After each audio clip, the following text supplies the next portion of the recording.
Not you. No, nobody. Sure, you know that. If you, does anybody want water or anything? Anybody need anything? Okay. What time is your meeting?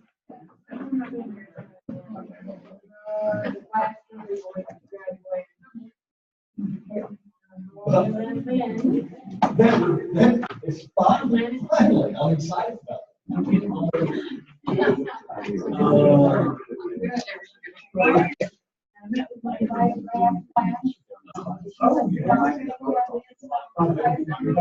No, I am not. You were no. Okay, I will repeat it.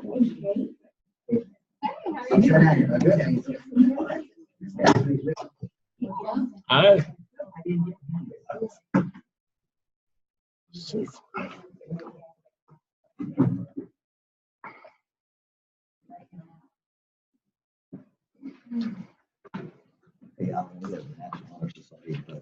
Oh, okay. Up and leave. Absolutely. How do you think that? Walking out? Walking out of your meeting. No, you can throw your hands up in the air. You can throw the keys down, walk out. What in the world? Yeah. How you doing, Cheryl?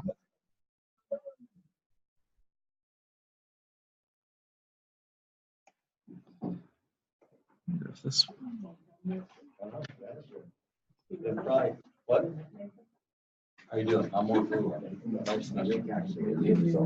Talking with you and thank you. Yeah, you know where Did you make yourself a copy? Yeah, and that's why I want yeah. Would you like? I can get you water. You want one? You want water? Okay, I'll take care of you.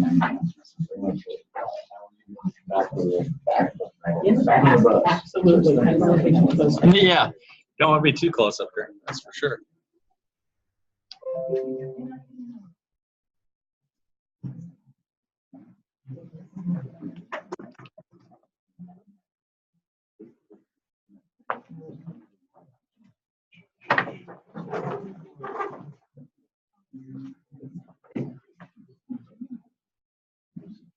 Are we ready? Or do we have some more coming?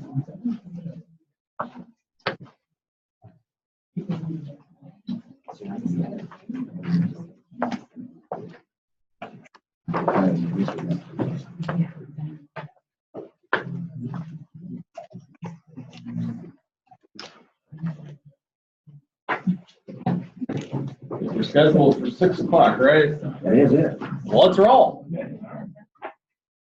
These are good meetings, good board meetings. Start them on time. Does everyone have handouts from up here? Excellent. If you don't, let me know. I'll get those to you. Look at them, fill them out as you go. Ask any questions as we go along. You name it. At any point in time, make it for you. It's not for me. I've heard it a lot. I've given a lot, so I've heard it a lot. So, any point in time, if you want to talk about something that's on a slide, you want to fast forward, you want to rewind, you let me know. You want to know who's going to win the Baseball World Series coming up 2019, let me know that. I'll check that as well, or anything else. That's why we're here tonight.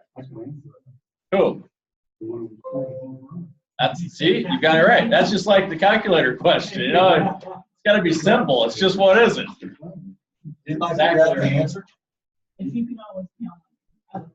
Oh, is that it? Clearly, we happen to sharpen our whip. That's right. Yeah. So we're here tonight to talk about board training, effective Lutheran school board. So again, make it for you. Ask questions as we go along, whatever you'd like to hit on. Some of these slides I'll zoom through. You have the presentation. I'm happy to send it to you as a PowerPoint as well. There are some live links that are in there. It might be helpful for you. No problem on that either. I think you can see the screen, but if you can't, let me know. I'll hit some lights or something too, so see it a little bit better. With that, all good meetings start with absolutely, right? God's got to be with us, otherwise we're going nowhere. So with that, let's pray. Heavenly Father, we give you thanks for each and every day that you give to us, all those things you bless us with each and every day that you place in our lives. We give you thanks for Lutheran schools, especially the 114 in the Missouri District, their early childhood through high school. We give you thanks for the blessing that they are to the communities, to the children, to the families. We give you thanks for the educators, the administrators, and the boards as well, knowing that you have put them in those places and positions so they can do your work and that we can all do all to your glory. We ask boldly that you continue to bless our schools and all that we do. Continue to bless Lutheran schools throughout the Missouri District, the country, and the world as they proclaim your precious gospel message. Continue to use the people in this room to serve you, to serve schools, and to show the way to eternal life, your gospel message. Be with us this evening and allow us to learn, to grow, to have some fun as well, and to seek what we need to do to take care of everything that you have given and provided to us. In your son's name we pray. Amen. All right. We probably make this short. I always say Lutheran school boards, effective boards, it can be a very quick meeting. Stay in your lanes, do what you need to do. Don't get out of the lanes. Boards are focused on strategic plans. They're focused on policies. And then everything else becomes implementation and operations. And you know who implements and who operates? Your lead administrator. And that's pretty much it. Boards oversee the lead administrator. You hold them accountable. The lead administrator holds other people accountable. We're done. Go home. That's pretty much it. Well, it might be a little bit more. Figuring out how to do that, but really, that is it. Stay in your lanes. Develop big policy as boards. Hold accountable, and let it run. By all means, pray without ceasing, because it's his. So, my name is Al Freeman, Director of Schools, Missouri District of the LCMS. 114 schools here in the Missouri District. We're incredibly blessed. This is actually the third high school I've hit today, so it's like I'm going down the road. Yeah, so it's I started Lutheran North, and I was at St. Paul and Farmington, and now I'm here. It's exciting. 3 in one day. Almost 14,000 students that we serve in the Missouri District. Incredible. One of the largest districts educationally that we have in our system. And it's amazing to see the work that's done. It's amazing to see how we're developing the next generation of Christian leaders. That's important work. That's why you serve, right? That should have some weight on your shoulders there. Now, that's some heavy work, which is why we do pray and recognize that He is with us in all things that we do. A little bit about my background, so that you know that I'm not just up here reading it from a book, which I am. Started as a teacher, so all this good stuff looks very familiar to me. I probably could take it for the sub-plans tomorrow. Taught for several years, social studies teacher, American government, U.S. history, American law, psych, soc, missing a few others too. A lot of advanced classes, some AP courses, developed a lot of those. Upper school principal and head of school for 9 years. And now for the last 2.5, director of schools in the Missouri District. So 23 years on the East Coast at Baltimore Lutheran School / Concordia Prep School. Now here. And it's great joy again to see schools throughout the Missouri District. I have seen schools throughout the country and the world, having spent some time in some of our overseas schools. When I became head of school, we had a school board. We were an association school, grades 6 through 12, school board of 24. So you can imagine we needed a lot of snacks. Yeah, really long meetings. I might talk about that a little bit later. When I finished kind of my tenure there as head of school, when I came here, we had a school board of 10. Really long meetings when you have 24 people, especially when you have a lot of staff, a lot of people. We're given reports of director of development, middle school principal, upper school principal, head of school, all kinds of reports. We had meetings that were 3 hours long. That's not good. When I left, we had 10 people on the school board, great people, and our meetings were an hour and a half, no matter what. So that was good. And besides doing that, I did serve on several boards. I was on the board of governors of two of the kind of biggest athletic conferences for high school in the country, the IAAM and MIAA in the Baltimore area in Maryland, and then served on some board of eds of some of our elementary schools in that area as well. And then some other boards, still serve on boards. I can't think of boards. So I've seen some really well-functioning boards. I've seen some Lutheran school boards that aren't so well-functioning. And I've seen some other boards that are high-functioning, others that aren't so. So again, I've kind of seen the gamut. That's the background I bring to you. Lutheran schools, they do make a difference. Lutheran Schools Week was not all that long ago. Last week in January, first couple days. Oh, you guys do it in March, don't you? Good. So I get to celebrate all over again. Thank you. Or treats that way. I like that. So it's coming up. But, you know, look at this. Lutheran schools, they do make a difference. If you go preschool, grade 8, 13,869 hours. From our national office, they used the calculator. I did not, so math's not right on that. Go through high school, I think it's got to be like 17,000 hours probably, but it feels like 20, 22,000. But it's quite a bit of time that we have that. So why schools? You know, when people came over from Germany, our ancestors, and they said, you know what, let's bring Lutheranism here. First thing they started were Lutheran schools, and then the churches. They knew, train a child. That's what we do, right? We immerse them. Lutheran schools are incredibly important, and I would argue even more so today. I don't know if you pay attention to the news, or if you look at Twitter, or if you look at all these things going on out there. They need a strong foundation.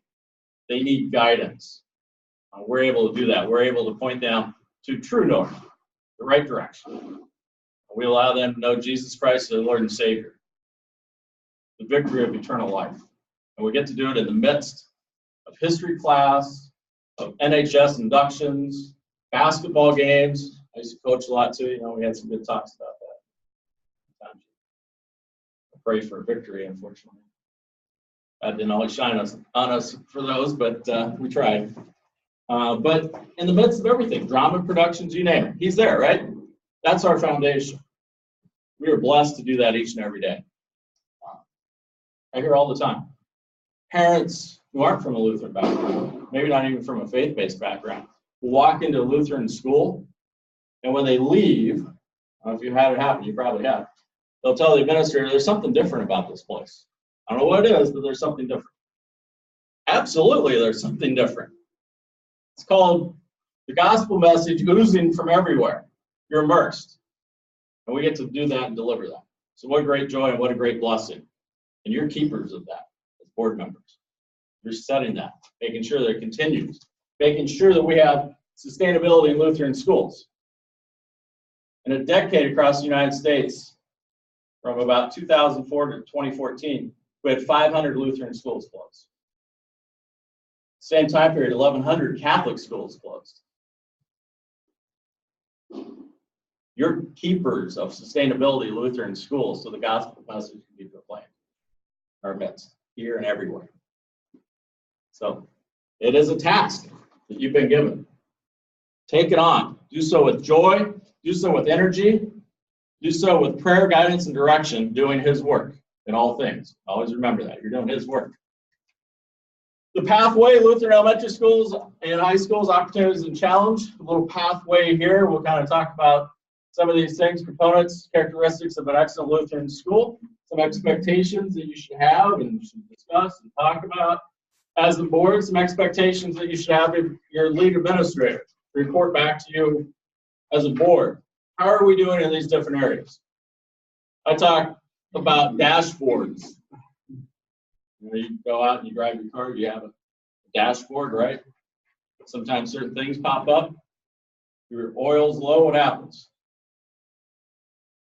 Light comes on, warning light. Tire pressure is low. Anybody have one of those little tire pressure things that pops up and tells you it's low? You're going up on a car that has weird things on top of the rooftop. We saw a few of those on the way down. Cost me a little time. What do you look down at? At least I do. Maybe you don't. Look down at my speedometer, and then the next reaction is to take the foot off the gas a little bit. So, whoops, sorry about that. You know, but it's our reading, right? It tells us how the car's doing, how we're going, what we should be doing. That's a dashboard right here for a school. Areas of excellence, areas of success. As a board, this is what you should be focusing on. How is our school doing? Report that to me. Let me know. Is it green light? Everything's great. Yellow light, we have a couple of concerns. Red light, we have an issue. Kind of a good task. That pinpoints areas for you. So you have a good report from your lead administrator. Academic excellence, administrative performance, the culture of the school, finance of the school. Good friend of mine, in fact, a friend of mine who I'll be talking to here in a few days that's doing some workshops for us, would always tell me, no margin, no mission. If you don't have any money and you can't continue to go as a school, the mission's gone. Your work's done. And this is important work that we're doing. We better have margin so we can continue to have mission. Finance is important. Governance, good governance. Part of good governance is doing what you're doing right now. Constant board training, self-evaluation at the board level. I have a document in there that's board self-assessment. We're doing that on an annual basis, holding one another accountable at meetings, and keeping meetings so they're manageable too, and having very good agendas, which we'll talk about coming up. Instruction. Got to have great teachers, right? Great teachers make for great schools. Master teachers, this is something I don't think we focus on enough. It's something I pitch a little bit. Are we developing master teachers? How are we improving our teachers? We should be growing master teachers and encouraging people. You know, a lot of times in the Lutheran system, we have really good teachers. And because we lack administrators, you know what we do? We ask really good teachers to do what? Be administrators. It doesn't always work that way. Just because you're a really good teacher doesn't always mean you're a really good administrator. And sometimes it's trying to figure out ways to encourage our really good teachers to continue to be really good teachers, to be a master teacher. And how do we do that? How can we maybe increase the level of pay for them so that we keep master teachers in the classroom and we keep them training other teachers? You know, as an administrator, I'm around teachers and usually doing observations, but I'm doing a whole lot of other stuff. Our master teachers are around our teachers a lot more, and encouraging and training and bringing them along. So how can we develop master teachers? Mission, purpose, vision. Not only having those, knowing those, but always in our decisions looking back to those. When we go to make a decision, how often do we say, how does that go with our mission? How does that fit with our vision and our purpose? Or are we just making decisions? I was talking to somebody today about a whole other topic. I'm like, where does this even fit with your mission and your purpose for what you're doing as an organization? I don't know, but it sounded good. No, it doesn't sound good because it's not fitting. So no, think about it. How does it tie in? And the very last item, spiritual development at the bottom, because, it's an easy one. It is easier than the pencil and calculator. This one adds up. Spiritual development at the bottom because it's the foundation of everything that we do, right? Everything is built on our spiritual development and our foundation. Jesus is in our schools, everywhere, throughout. And if he's not, then we have a problem. Because then we're an education institution, not a ministry. So everything's built on that. So how does that tie in? Our schools, what the numbers say, I'll kind of say if you go through all these, what the numbers say, our schools are really good. Our education reports always are touting that we're way ahead educationally. The national assessments are saying that. But it also says that our schools have struggled with enrollment, at least for a while. We started to steady off finally. but you can see kind of the progress here.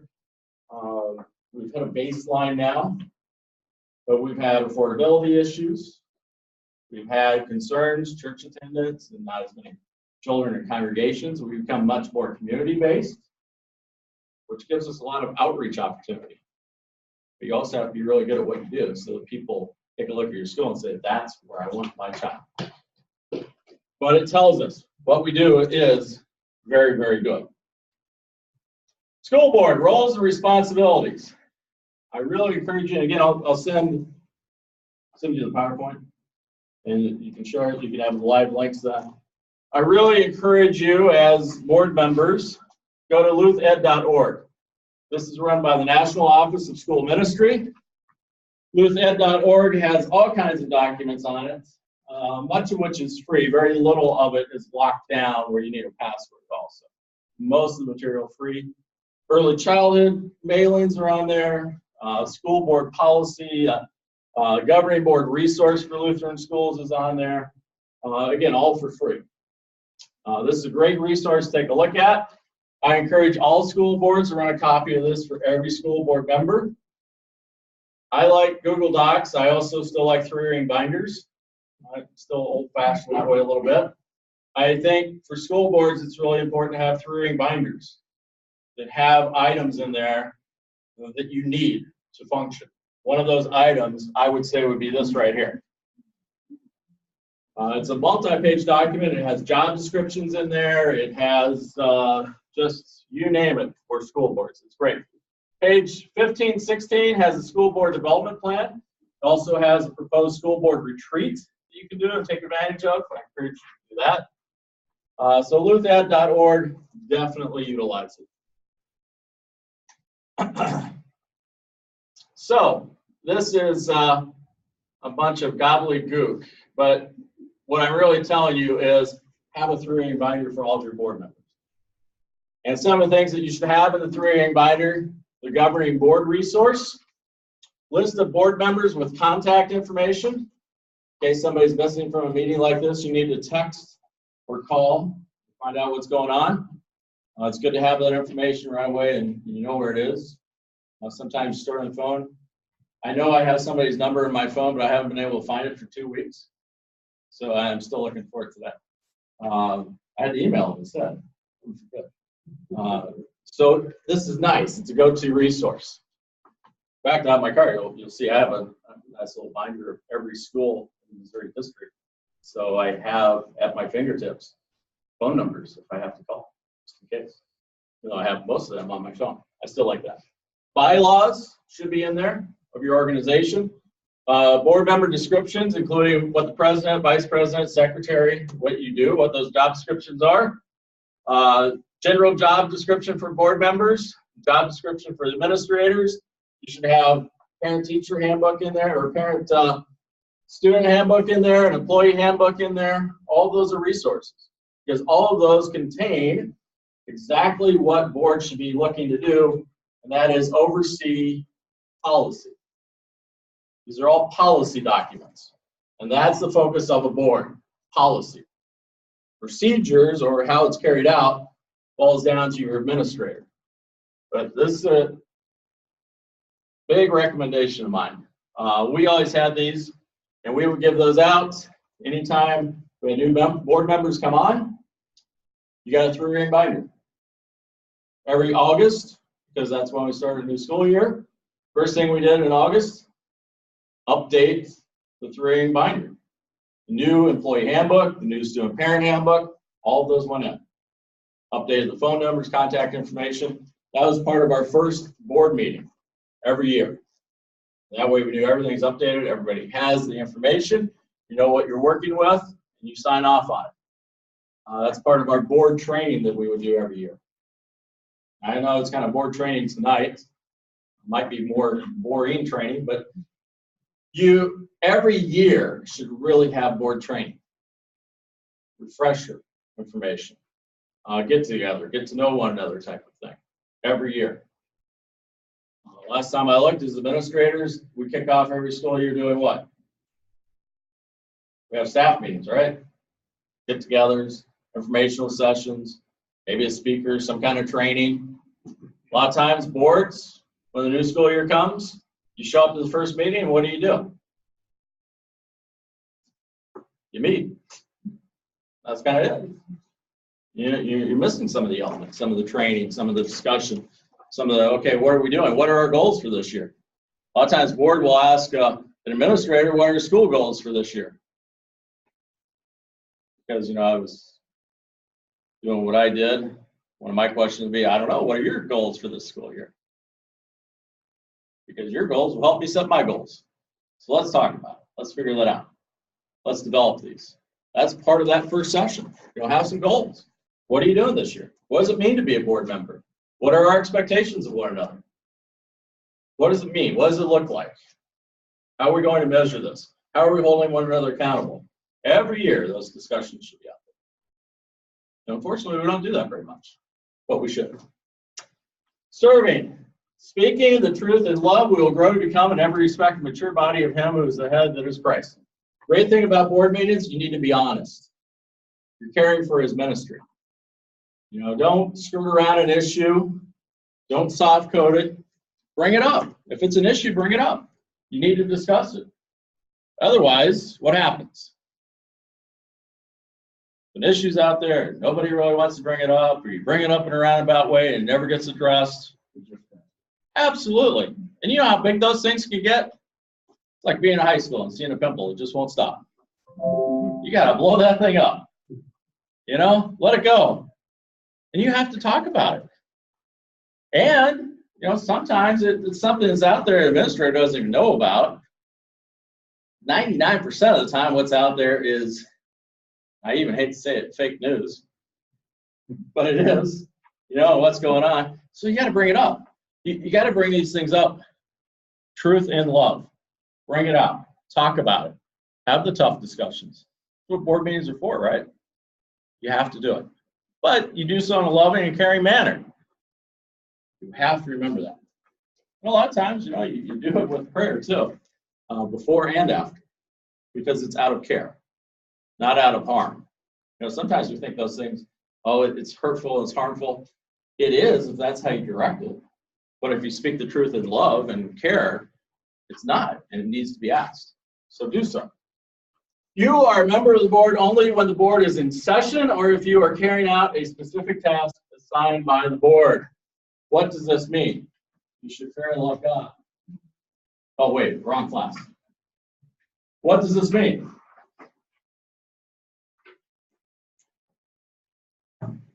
Yes? That we don't discuss the issues that we have when we get out of the board meeting with the public. Excellent, yes. And that's part of your initial board training too. A reminder to everybody. This right here. You're a member of the board only when the board is in session and carrying out a specific task. Otherwise, you are not. You are you. So what's said in the room stays in the room. Does it always happen? No, unfortunately not. Back when I was head of school, I had some spouses of teachers that were on our board. Well, we had a couple of meetings where we were doing some things, as might, as administrator and as a board. When I got back to my office, which was right across the hall, I already had a phone call from one of those teachers that was a spouse of a board member. Evidently, what was said in the meeting didn't stay in the meeting. How do you handle that? What do you do? What should I have done? I'm not saying I did what I should have done, but what should I have done? Slide before said what? Speak the truth in love. What do you think I did?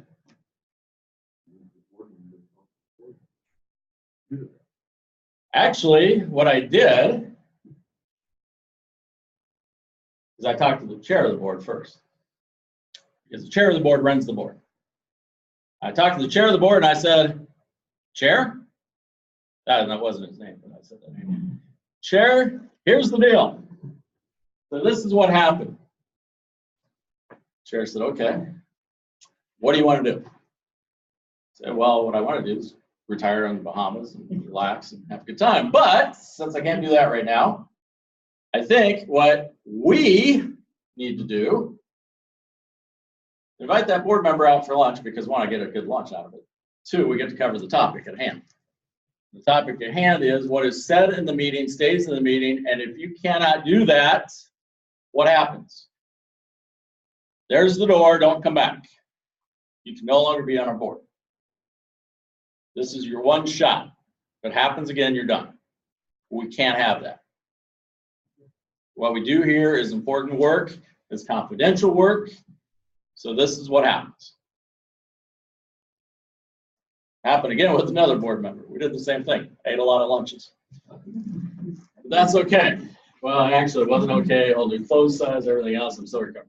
That's a whole nother story. But that's what you do. What else always happens to board members? You're a board member only when you're in a board meeting, but what happens? Oh, it probably doesn't happen here. It only happened to me in Baltimore. But you're sitting, I can imagine it right here. You know, you're sitting out there in the gym watching a great basketball game. Next thing you know, person sitting next to you, what do? It's like you're a outdoor well. They're pumping you for information. They're complaining to you and asking you what you're going to do about it. Does that ever happen here? Maybe not. It's an East Coast thing. So, yeah. They do that though, right? Or they catch you at a baseball game, or they catch you out in the parking lot. That's always one of my favorites. I always go about the parking lots. That's where it all happens. It all gets done. So, what do you do as a board member? What do you do if I come up to you at a basketball game? You know, I'm like, man, we're really playing a great game tonight. How about that? But man, that coach, he's not very good. He needs to be fired, right? And you know what? Can't believe what's going on. That history class, that Mr. Freeman, he is horrible. He is the worst teacher I've ever seen. What are you going to do about that? You guys going to talk about that at a board meeting? You know, you should really bring that up at a board meeting. Are they even being observed? What in the world's happening? They're fishing. What are you doing? They don't plan to catch and release either. They want to take you home and fry you. What do you do?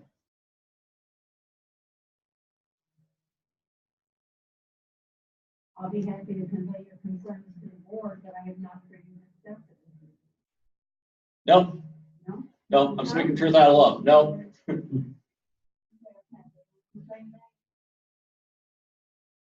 No, because now you made it a board matter. You're conveying it to the board. Absolutely not. If you were on my board back in Baltimore, we'd be having lunch later this week.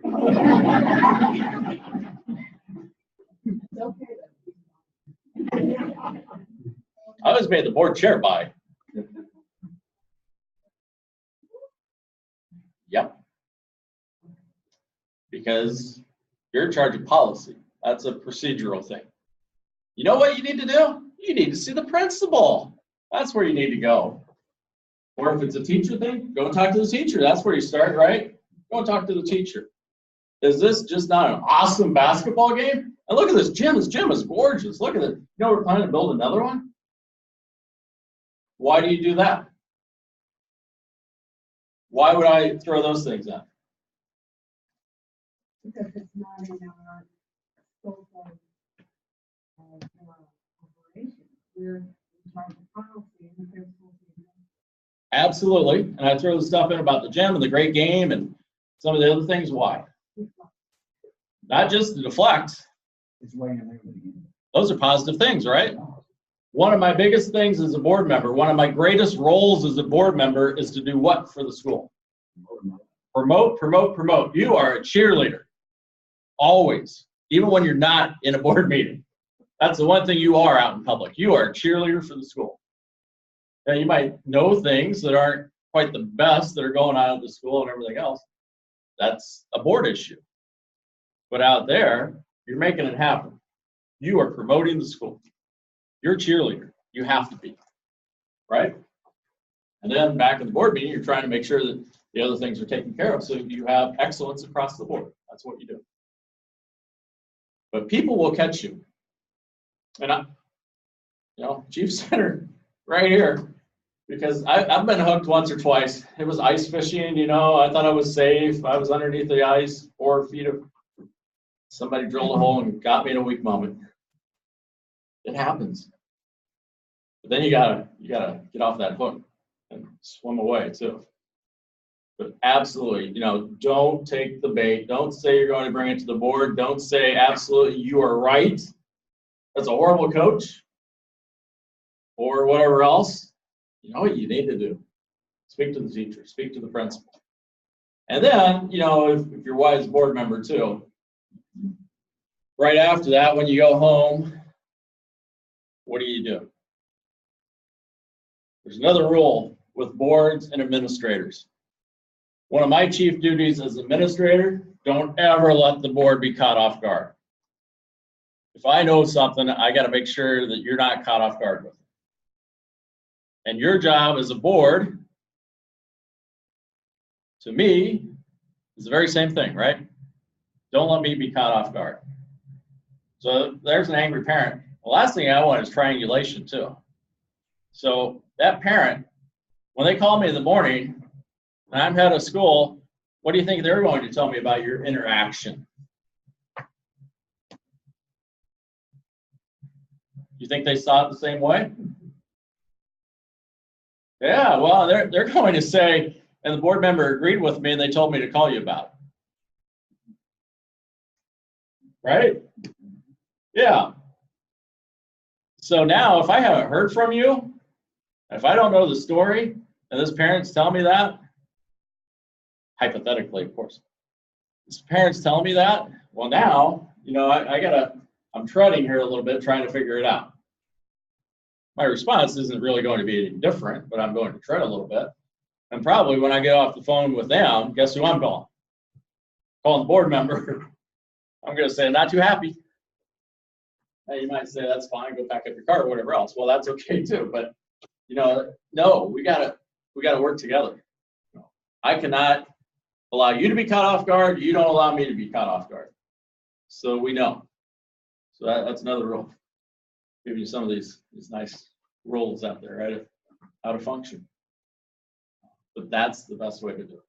So a key principle, things that happen in the board meeting, stay in the board meeting. You're not a board member out there. You are an individual. You're there to cheer for your child, your friend, your whatever else. And everything else you point back to the right spot.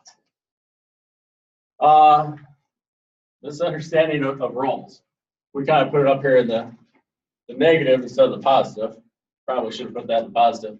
Board members are not school complaint line, even though people want to make you a school complaint line, right? They think as a board member, really what you are is a 1-800 complain to me line. No, that's not what you are. So don't allow that to happen. First time you allow it to happen though, guess what? Now everybody's calling your extension because you got extension number 1 because you actually talked to somebody. And you're going to get a lot of phone calls. Don't allow that to happen. Advocate for special interest. No. You are here for the school and the betterment of the ministry as a whole. I'll give you a for instance. We had a board member, spouse of a teacher, and we're talking about healthcare plans. And we're going to look at going to a new healthcare plan because it would provide us some financial sustainability if we needed. No margin, no mission. We wanted to stay alive. So the plan that we were going with happened to be pretty good for the faculty. I mean, we really weren't losing much in terms of healthcare. In fact, some people were making out better, so on and so forth. It happened to negatively impact this one board member and his family just because of their situation, who they were, number of kids, and so on. So he spoke out against it at the board meeting. Acceptable or not acceptable? Why not? Because you're not there for the best interest of yourself. Bingo. Absolutely.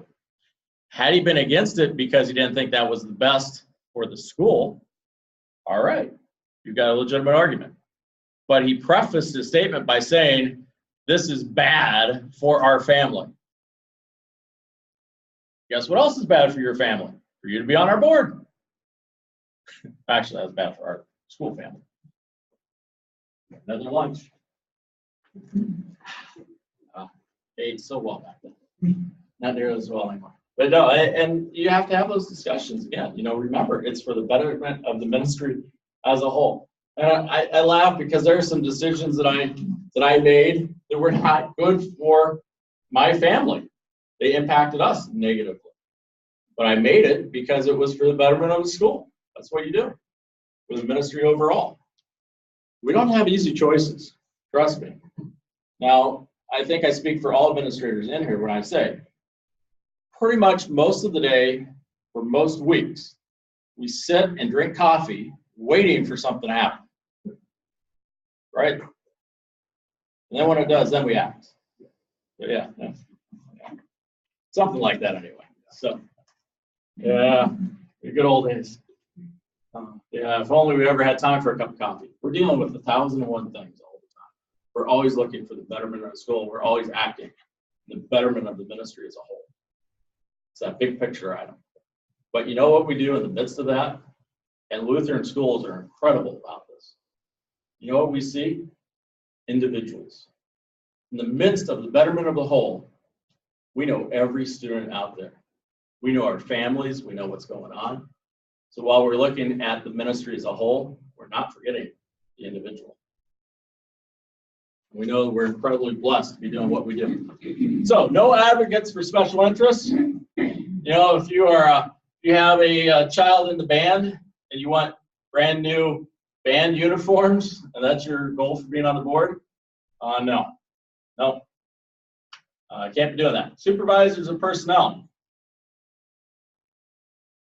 There have been boards who have said, well, and they've said during this presentation, when do we go in and observe teachers? And how do we do that? Do you have a form for us to do that? I don't know, do I? No, I don't. I'm not going to give you a form tonight to go and observe teachers. Why not? It's not in your job as a board. But how are you going to know the teachers and whether or not they're any good? Aren't you overseeing the school to make sure that you have great teachers and they're doing what they need to do? Yeah, bingo. Principal does. Yes. So no. What your expectation is, the principal reports to you what's going on in the classroom, how the teachers are. Green light, yellow light, red light. Green light, teacher's doing a great job. We're on top of it. Things are going wonderful. You know, I've done observations. Things are good. Yellow light, and we got a teacher or two. There's a concern. I'm working through it. This is what I'm doing. Notice what I didn't give you? Teacher name. You don't need to know that, do you? If you know that, what happens? Go to a basketball game, weak moment, somebody's priming the pump, you're giving out water.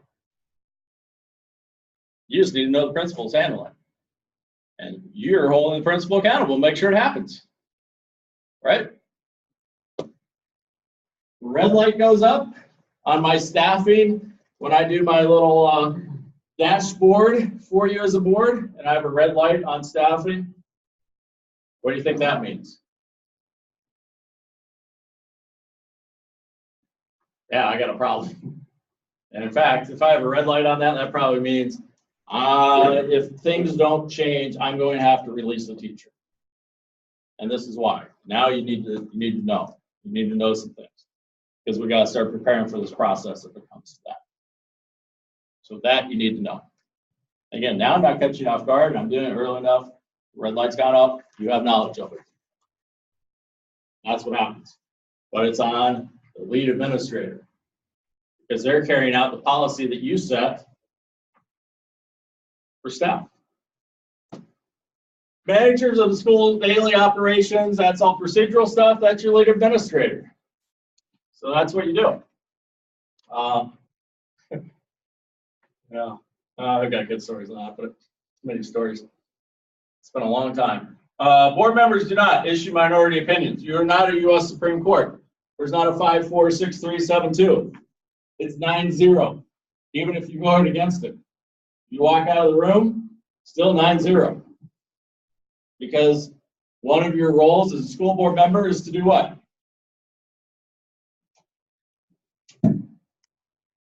Agree in unison.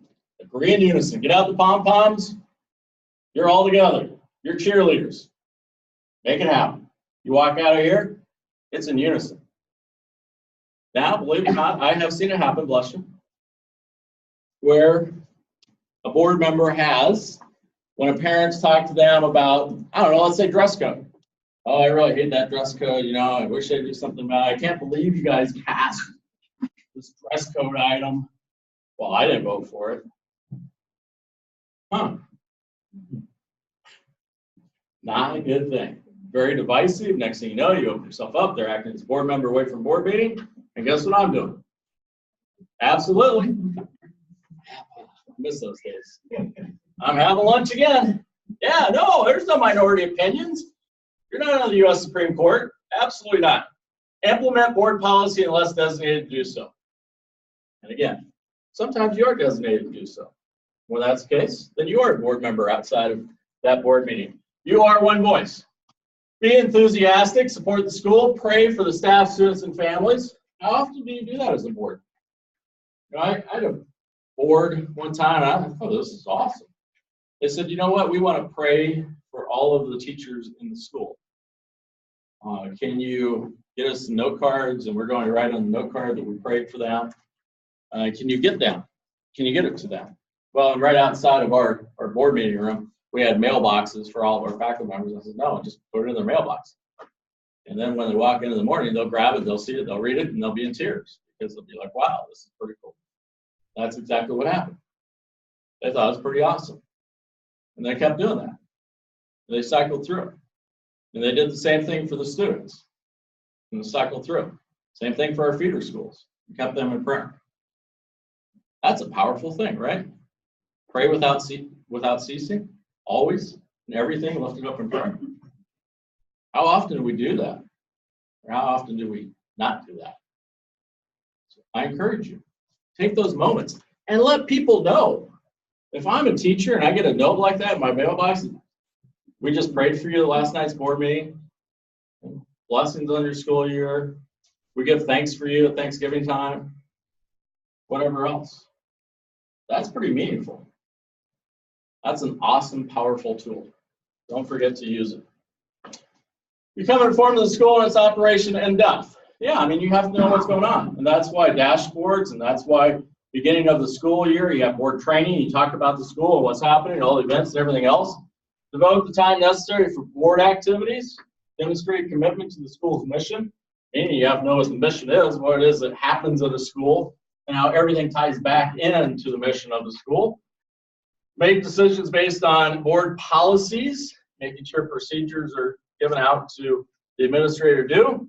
And again, board discussions remain confidential. What's a policy? Formal written board decision that directs future action. That's policy.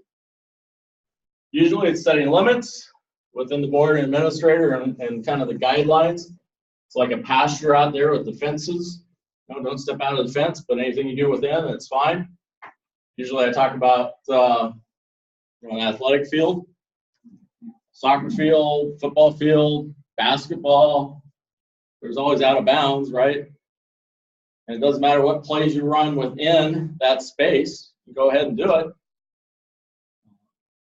That's fine. Just don't go out of the bounds. That's the policy. Policy, you're setting the out of bounds, the limits. And make sure you maintain the policy manual and make sure it's in your 3-ring binder and make sure the new people on the board have it. And also make sure that you go over it every year as part of your training. Let's talk about our policy. Let's talk about how we limit things. And then let's talk about how we limit ourselves, making sure we focus on policy, not procedure, how we'll do this year. Now let's develop our goals. School board evaluation. Again, I gave you a tool here, board self-assessment. You don't have to use this one. This is just a sample. This happens to come from the Association of Lutheran Secondary Schools. They put out there different areas like structure, members, meetings, and so on. But I encourage you to evaluate your work as a board annually. And then think about, okay, well, this is the feedback.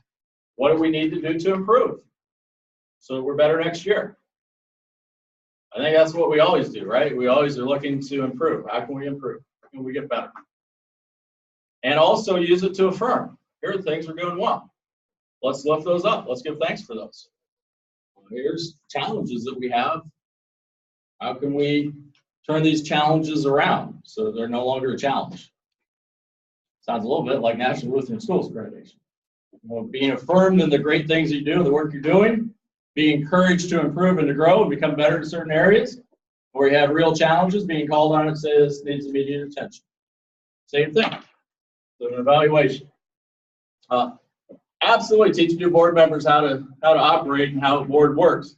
Don't just assume that everybody knows how to function on a board. That's not the case. Effective boards. That's kind of what they do. Here's why I go cruising along. So if there's one you really want to talk about, let me know. Otherwise, I'm just going to kind of fly through these and let you know.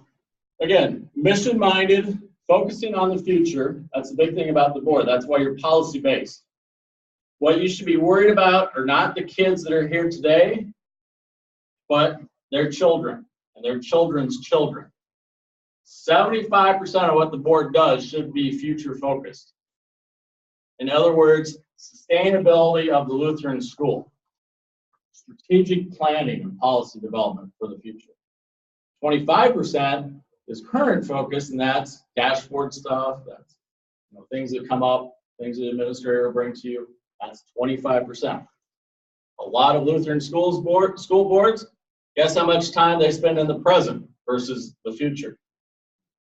100. Yeah. I told you a little bit about our board in Baltimore. It had 24 people on it. So our board meeting started at 7 o'clock. We had opening devotion, 10 minutes. We had after that the financial report, because you always have to do the financial report first, right?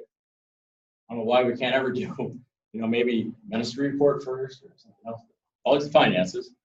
And we had a pretty big staff, so then it became middle school principals report, director of development report, director of admission report, upper school principal report, headmaster report.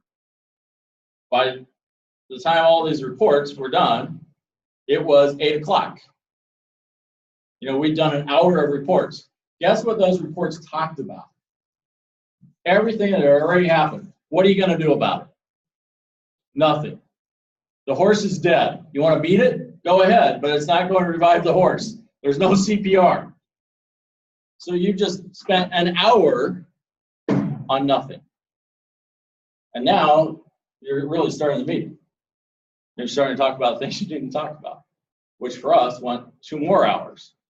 By that time, we had people who were falling asleep, and we had to revive people. We had to splash water on everyone.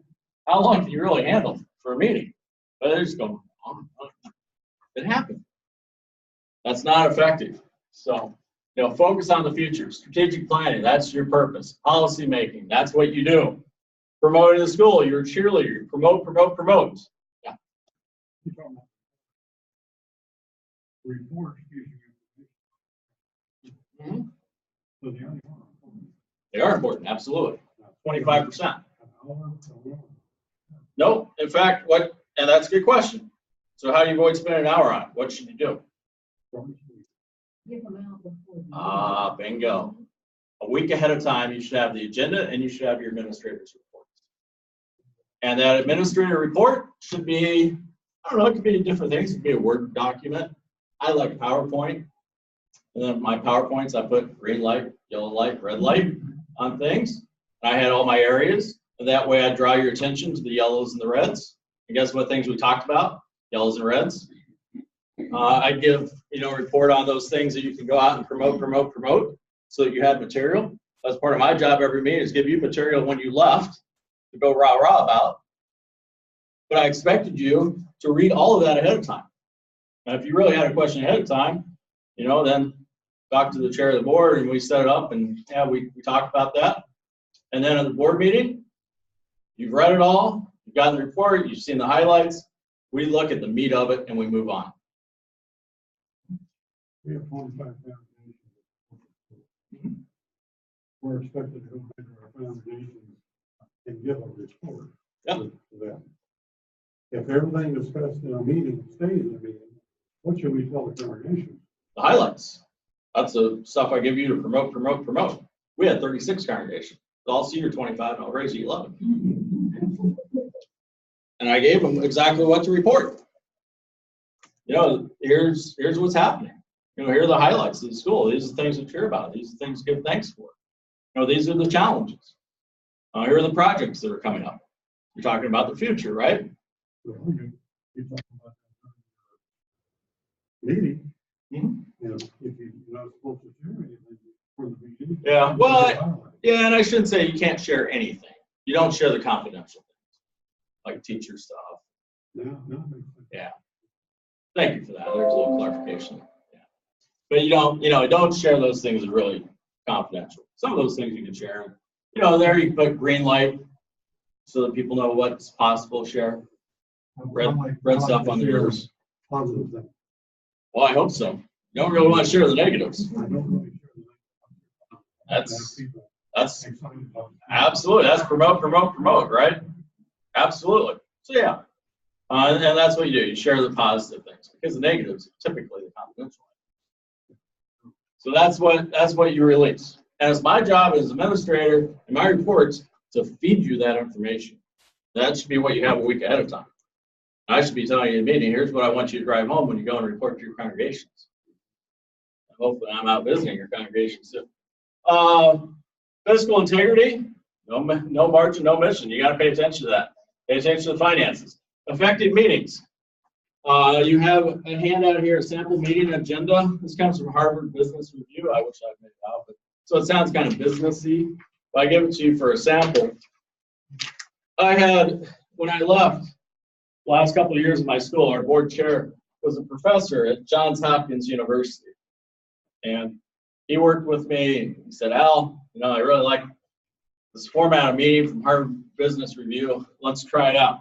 It's 90 minutes. I said, all right, let's do it. As much as I like 3-hour meetings, maybe 90 minutes could be okay. So we did it. And we had topics down. We sent the information out ahead of time. So you had it. So if anything down there for the topic, if you needed something before you got to the meeting, you had it a week ahead of time. And then it was, the topic had somebody assigned to it. Board member or administrator was assigned to the topic to bring it up, introduce it. And then we had a time limit on it. And it could be that it was 2 minutes, as you see the first one, you know, the agenda. Might be 50 minutes like the other one. Might be 10 minutes, 15 minutes.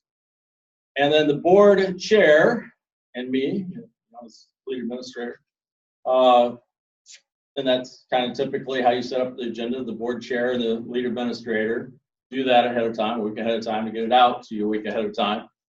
And you kind of prioritize. You go down topic 1 through whatever. Each one has a time limit. And if we spend on number 2 and it's listed at 3 minutes, we've hit our 3 minutes, which means you actually have a timekeeper. And now, you know, you have these fun little pocket phones and stuff. Set up a little stopwatch on there, which we did. And when the stopwatch went off and it dinged and said your 3 minutes are up, if we wanted to continue on that topic, you know what we did? What? Well, we voted. If somebody wanted to make a motion to continue, they would make a motion to continue. Do I have a second? All those in favor? And if it wasn't a majority in favor, we went on to the next topic. If a majority vote occurred, we gave it another 3 minutes or 5 minutes or whatever you want to set.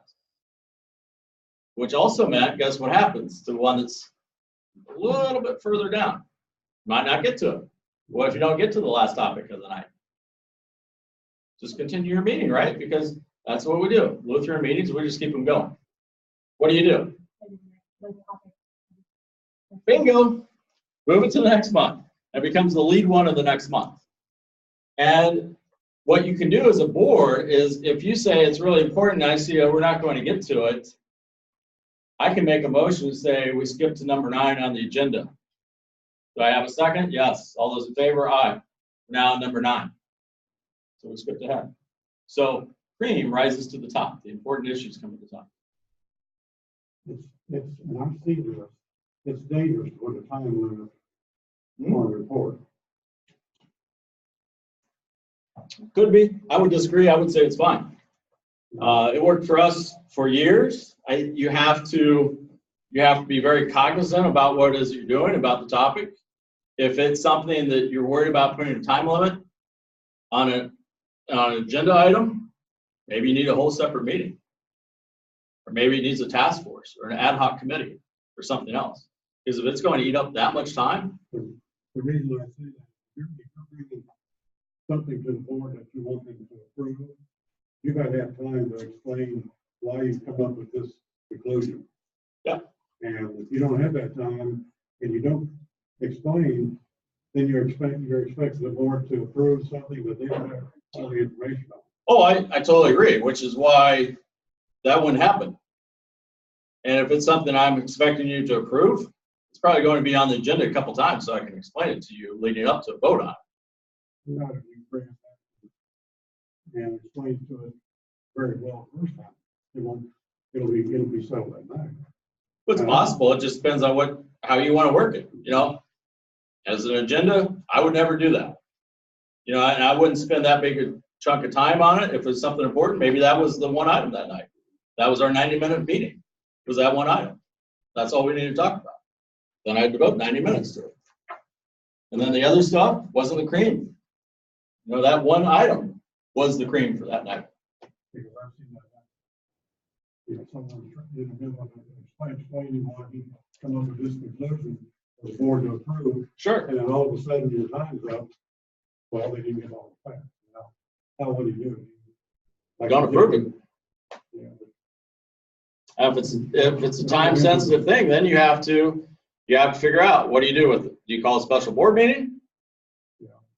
Did you give the people time? And you could absolutely call a special board meeting. You need to have approval from the board. Sure. But I mean, that's part of the paperwork ahead of time. It's getting the information out. It's making sure people have read it ahead of time, which was a big factor for us. And we had some board members that just certainly, they weren't used to reading things ahead of time. They come to a board meeting unprepared. They learned in a hurry. We don't do that. You come to a board meeting prepared. So you do your homework. We have to call a special meeting, we call a special meeting, but that's the majority of the board. That's how you work it. We have one topic, takes 90 minutes, we do it. You know, and pretty soon you kind of start, okay, this is the meat. This is stuff we really need to talk about. Otherwise, a lot of times boards, you find things to fill the time. And you start talking about things that become a dead horse or didn't need to be talked about, or didn't need as much time on it, or whatever else.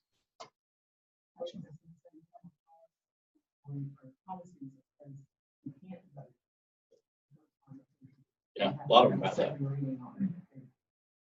So we can do a little bit of discussion and then come back and talk about it. More discussion. Yeah. Yeah, and that if as an administrator I'm coming to you and I'm asking you to make a really big decision at a board meeting and I haven't really given you a lot of information ahead of time, and this is the first time I'm feeding you information, I'd have a hard time asking you to vote on it that night, because I would think that put everybody on the board in a bad situation. That put me in a bad situation as administrator too. Even if it was successful, that still puts me in a bad situation. I agree. If you take the time to explain things, I think it's all right to try and get approval that night. Possibly, if you explain things and it's on the agenda and you've done it. Right. But again, you've had it ahead of time too. So when you're coming in, the discussion is pretty on top.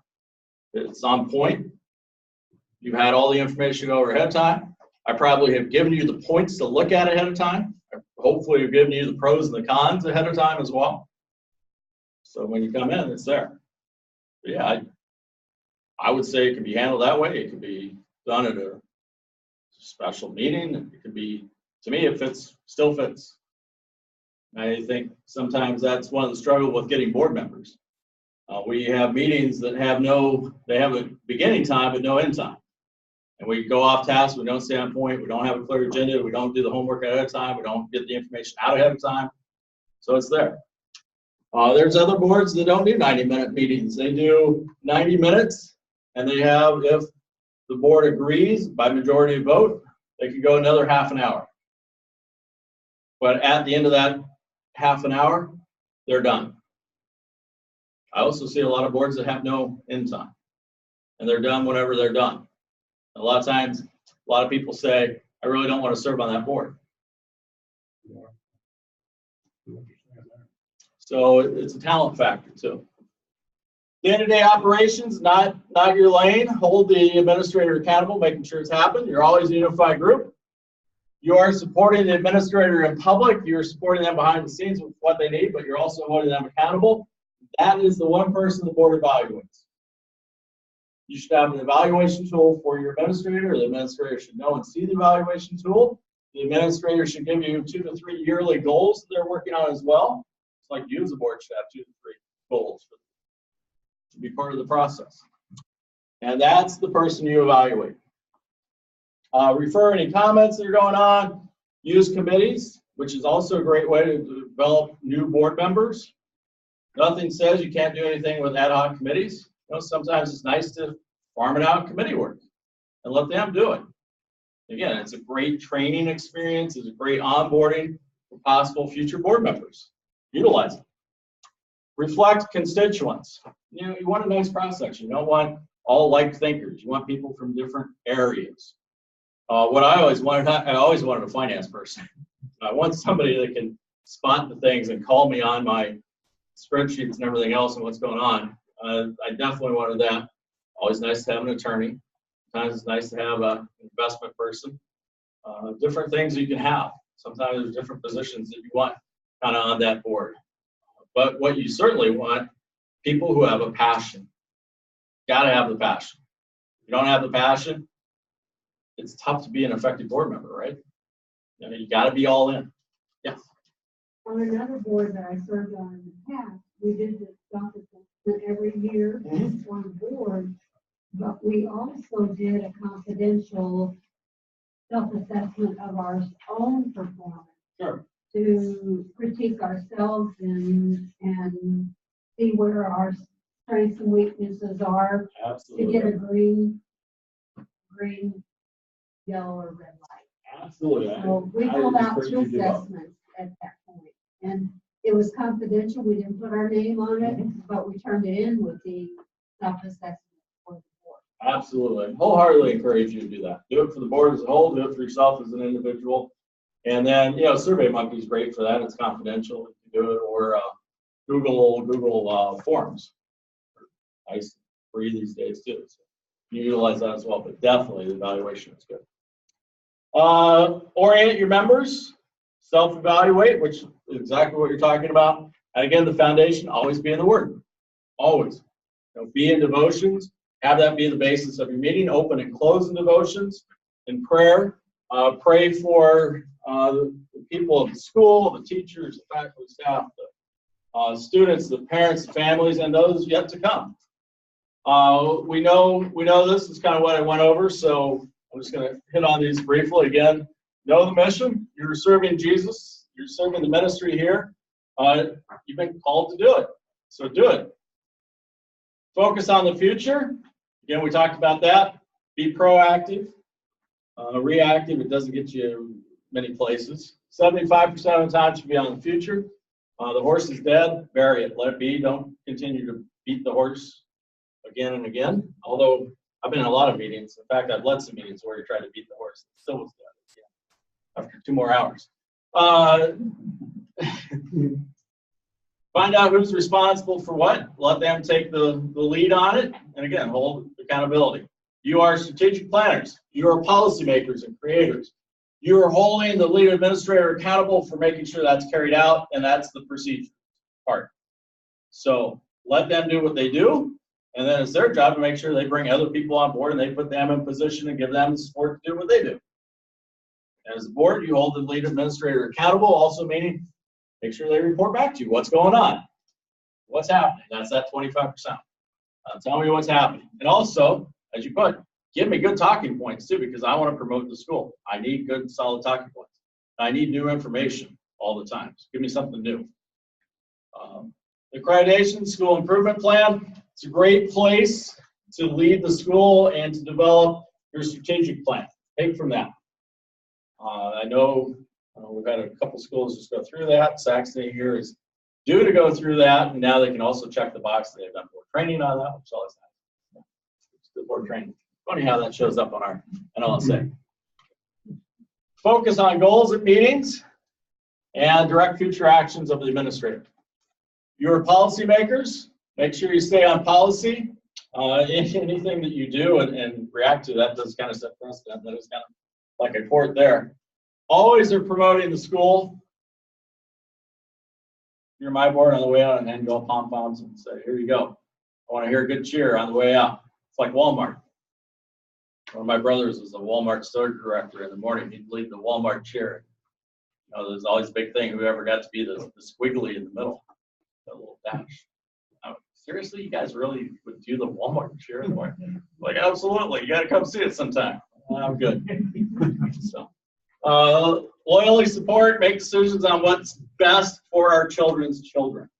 It's very easy to get caught up because, you know, we live in a day-to-day life. You see what's going on, you hear the events. You want to fix the here and now. Fix the future. Focus on that. That's your strategic plan.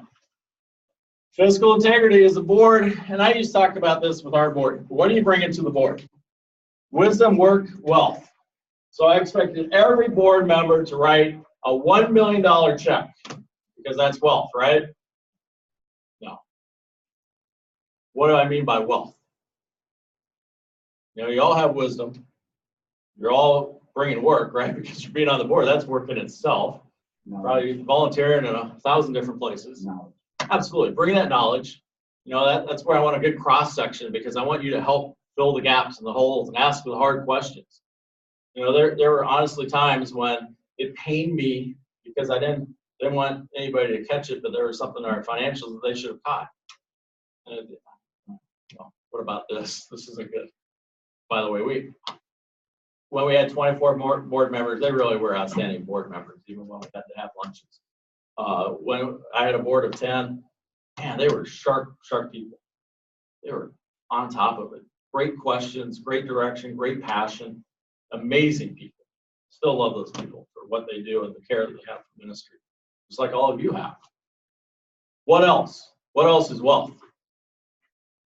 Ever play the game 6 Degrees of Separation of Kevin Bacon? How do you play that if you're a board member?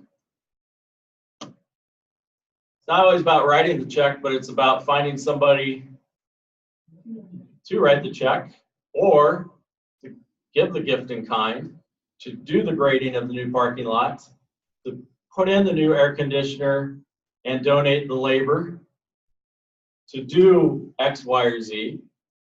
It's about the auction that we have coming up, and it's finding people to donate gift items, basket items, to sponsor a table, to do whatever else, right? And, you know, one of the things I always talk to our board members about, hey, have 6 people over your house invite me over to talk about the school. And then maybe we could get one of those people to invite 6 other people over to their place where I can go and talk about the school. See what I'm doing? I'm playing 6 Degrees of Separation from Kevin Bacon. I'm bringing a larger group in. That's widening the net. I'm casting a wide net. And you started it, and you probably don't even know that person that 3-4 people down the road are hosting something that we're talking about the school at. But you started the chain. That's the ripple in the pond. That's what you do. Or you go and you ask a business to donate to your auction, and you say, would you mind asking 2 other of your business friends to donate to the auction? Why not? What are they going to do? Say no? Oh, no, they told me no. Back my own sandbox. So what? They said no. Keep going. Keep doing it. You're on a mission from God. Doing His work. Do it. Be excited by it. So, wealth, while sometimes we think, pull out the checkbook or open up the wallet, yeah, I mean, that's some of it. But it's, look at all those connections. And I know so many people who are on boards, and they'll say, no, I don't really know all that many people. And then all of a sudden you start talking to them a little bit, and it's like, seriously, you know this person over here that owns this business? Have a night. Have a night where 10% everybody that comes in and bowls at night, 10% of that goes to the school or something. They win, we all win. You know, or do this, or it's amazing. The people that you know, it's amazing. Tap into it and keep it going. So fiscal integrity. Optimistically promote the school's future. If you say the school is struggling financially, or you say the school is struggling in enrollment, or you say the school is struggling in other ways, guess what people are going to think? What? Yeah, if they're struggling, what's the next step that people will take? Exactly. And then guess what happens? The school will be struggling financially and enrollment and everything else. And it's a spiral effect. You have the power to make that happen. Don't allow it to happen. Go the other way. Be positive. Be positive, promote the school. Effective meetings, you know, don't do things in secret. Communicate your actions. Sometimes you do have to go into executive sessions. I would say have guidelines for people being able to address the board. That's becoming more and more frequent where a parent will ask to come to the board and to speak. If you don't have a policy for that, how do you handle it? I don't know, because you don't have a policy for it. My recommendation is have a policy before you get called on doing it. So develop one. There are policies that, you know, are out there I can give to you, but a lot of times it's, you know, the topic has to be one that's given to the principal ahead of time and shared with the board. You have 10 minutes to speak, that kind of stuff. You don't speak about personnel items, you don't speak about specific discipline things, so on and so forth. But have that. And sometimes you might have to go in an executive session if it's personnel matter. You're talking about somebody that you may release on contract, or if there's an evaluation issue or something else, go in executive session. Know that executive session notes are different than general meeting notes. Also know you are not a public school. Public schools and public school board meetings are bound by Sunshine Law. You are my sunshine. Sunshine Law meaning what? Report things within a certain period of time. Yeah. If someone asks. Someone asks, you got to tell them everything happened. Now, they can still go into executive session and stuff, but pretty much it's wide open. You're not bound by sunshine laws. So it's not the same thing. I'll skip that. I'll skip that there. So basically, have a good, solid agenda. Stay on task. Know who you are, whose work that you're doing. Have the information out ahead of time. Have people responsible for each topic. Put down minutes to each topic. Don't be afraid. I mean, you can always extend those or do whatever, but a lot of that legwork is done ahead of time. If you do go into executive session, some of the things that might prompt that: consulting a legal counsel, discussing litigation, buying property. You know, Walt Disney, when he bought property in Florida for Walt Disney World, he had all these shell companies set up with different names. Because had Walt Disney started buying property under Walt Disney in Florida, what would happen? Prices, and it did eventually. You know, he didn't hold it as a secret forever. So property prices went way up. Now, that's information that you want to keep, especially too if something falls through and you weren't able to buy a piece of land, or you weren't able to do a project or something. You don't want that out, so you hold it. It's confidential. So confirm about contracts, property purchases, reviewing personnel, employees, disciplinary actions, violations, all those could prompt executive session. I do have policies here that you can take a look at if you need one for a visitor to a school board meeting, and some parameters that they live by. You have that in there. Parameters in terms of how long they have to talk, you know, the information they can speak on, as well as what you do with it, and you may have to, depending on the topic, go into executive session. One of the general rules is that if somebody does speak at a board meeting, don't say, okay, we'll answer you right there, we're making a decision on it right now. And part of the good policy is have at least 5 days to think about it, talk about it, discuss it, we'll get back to you, you know, that's part of the policy. That way they know that going into it. It's not an immediate decision. Typically the decision is, for you, was policy followed, and policy was followed. All right, that's it. End of discussion. If policy wasn't followed, well, then you have a concern. You probably need to look at policy and what happened, and then you can make a decision. But again, you want to support the school and support your administrator and figure out, okay, how can we make this happen? Day-to-day operations, that's the lane of the principal. Be unified as a group. We talked a lot about that. You are a ministry team, work in partnership. Don't catch one another off guard. Conduct annual and formal evaluations of your lead administrator, of one another, and of yourself on the board. Keep the administrator's job description current, up to date. Ask for goals for the administrator. As a board, think about 2 goals that you have, maybe 3 goals for the year. Put those out at the forefront. Always be in the Word. People are talking to you, refer comments. No biblical response. Go and talk to the teacher. Go and see the principal. I'm here to watch the game. I want to see my child play. Avoid gossip. Support the staff. Always have an appeals process because that's policy, right? Want to establish that. Use committees when you can. It includes other people. It casts a wider net. It helps you develop future board members. So nothing's wrong with committee work. Have them meet between meetings. It can save you a significant amount of time. And again, an opportunity for input of others. Always orient board members annually, new and current. Do that. Provide the policy manual through a binder.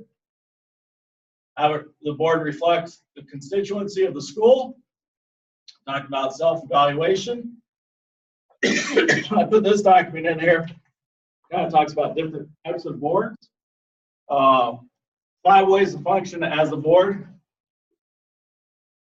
This comes from Jim Galvin, who works with Lutheran organizations throughout the country. Done a lot of studies on boards. This is kind of his look at Lutheran boards, especially Lutheran schools. You want to be in the middle, in the sweet spot, the governing board. Study policy, allowing the administrator to follow through with the procedures, the everyday things, clear division of duties, focus on the board work, and strategic planning. Other board items are left and right of that. Working board, you're doing all the work, or your managing board, again, kind of hands-on. You're a ratifying board, you're there for the cookies and punch. Or the failing board, you're not even really there. So look for the sweet spot in the middle, develop policies, hold your lead administrator accountable, have a good job description for them, stay up to date on what's happening, expect your administrator to tell you that at all times, allow them to give you input so that you can promote the school. So with that, we probably already have the LCMS demographics, but membership on the board is not power, it is a responsibility. I've seen this before, we used to have parents, how do I get on the board? How do I get on the board? Well, number one, you get on the board by not wanting to get on the board. Because typically if you want on the board, it's why? You have an agenda. Yeah, no, our agenda doesn't matter at all. It's you have an agenda. That's never good. I always like people would say, I really don't want to be on the board. I'll talk to you about it, but then, all right, you're exactly who I want. Because you don't really want to be on it. You have no ulterior motive. You don't want the power. But you do have great insight, great thinking skills, great things that can serve the school and the ministry. You're a perfect person. And, you got to mind those people. You got to find them. They're there. They're willing to serve. Sometimes it takes some prodding, but they're willing to serve. Great board members. Confidentiality, we talked about chain of command. I always encourage schools, get the LCEF demographic study if you haven't done so the last 3 years. They'll give it to you once every 3 years. Shows you the community, what it looks like. Demographics of age groups, it will tell you financial demographics, all kinds of great information to decipher. some places out there, some churches sometimes have a tool called Mapping Center, which is really cool. You can zoom in on a household and it'll tell you how many people live there, what their ages are, the annual income, what religion they are. I mean, it's frightening what they're able to tell you. And then you can download that Excel file. I should not have this information, but I do. But it's good to have if you use it for the right reason. So, growth as a board is crucial to your success. We want our schools to grow. We want our administrators and our teachers to grow. We want our students to grow and develop. We also, as a board, have to grow and develop. Sometimes it's tell me the devotion that you're reading together. Tell me the book that you're reading. Do those things. What are you doing? What are you doing together to grow and to improve and become better? So, there's my little spiel on effective Lutheran school boards. Questions, answers? Anybody want to have lunch with me? No? You're wise people not to go to lunch with me, let me tell you. I would say it never ends well, but it always ends well for me. You can have as many as you want. You know what we call this right here? Keeping the forest.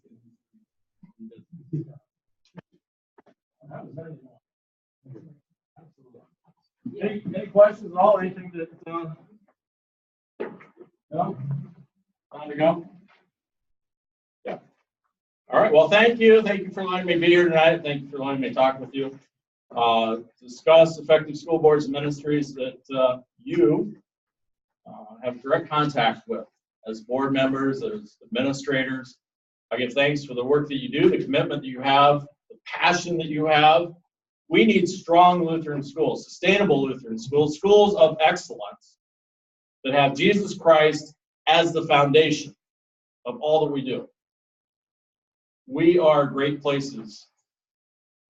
We need to recognize that. We need to recognize how blessed we are, and we need to be excellent caretakers of what God has provided to us. And the most important thing He provides to us, those kids that go walking through those doors every day. And when they walk out of here, they have the greatest thing they could possibly have. Jesus Christ, their Lord and Savior. I know this. I have two kids that have gone through Lutheran schools. Well, they're almost ready. Whoa, there. My oldest is a junior. And you know, and I was talking about this the other day, one of the people that has had the greatest impact on my daughter and my son was their early childhood teacher. Very first teacher they had. Still to this day, they get a birthday card from her. You know, they light up when they hear from her or talk about her or anything else. Today, when I started the day at Lutheran North, I said I'm not a big social media person. I know I look like it. You know, I've been up here tweeting all kinds of stuff. But Facebook, I kind of have it, but I should do more with it than what I do. But what fascinates me is when I go on Facebook, probably 95% of my friends on Facebook, just nobody wants to be friends with me. 95% of the people on there are former students of mine. And I'm just amazed that, you know, here we are, so many years later, we're still connected. And it's amazing to see what they're doing today, the kids that they have, the Lutheran schools that they're sending their kids to, and the story that they're telling. It's amazing. And I'm very thankful for that. So you have important work. Know that and do it. You're blessed to do it. So I can close this in prayer and then we'll head on our way. Heavenly Father, we give you thanks for everyone here tonight, for the time, talent, energy, for the passion that they have for Lutheran schools. We ask that you continue to bless them and be with them in all that they do. Care for them, keep them safe in their travels and their journeys this evening. And each day forward, we ask you continue to allow them to be a blessing to the boards that they serve on, to Lutheran schools that they care for, to your ministries that you've trusted to them all, to all of us. We ask that we always, in every place, in every situation, talk about the gospel message, the message of forgiveness, message of grace and mercy that you have given to us. So faith in you brings with it eternal life in your heavenly kingdom, a message that all need to know and need to hear. Let us continue to boldly proclaim that each and every day, especially in our Lutheran schools. In your son's name we pray. Amen. Have a great night. Thank you. Thank you.